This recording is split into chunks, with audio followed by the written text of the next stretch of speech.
ভারত নিয়ন্ত্রিত কাশ্মীরের জম্মু বিমানবন্দরের কাছে একাধিক বিস্ফোরণের ঘটনা ঘটেছে। ভারতের সেনা সূত্র জানিয়েছে, পাকিস্তানের ড্রোন হামলায় এসব বিস্ফোরণ ঘটেছে বলে তারা সন্দেহ করছে। কর্মকর্তাদের বরাত দিয়ে বৃহস্পতিবার এএফপি এই তথ্য জানিয়েছে। রয়টার্সের একজন সাংবাদিক জানিয়েছেন, রাতে সাইরেন বাজার পাশাপাশি জম্মুর আকাশে লাল শিখা ও প্রজেক্টাইল দেখা গেছে।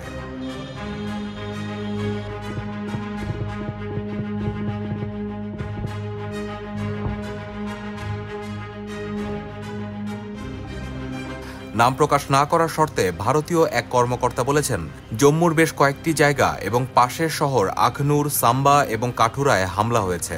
তবে পাকিস্তান তাৎক্ষণিকভাবে এ বিষয়ে কোনো প্রতিক্রিয়া জানায়নি।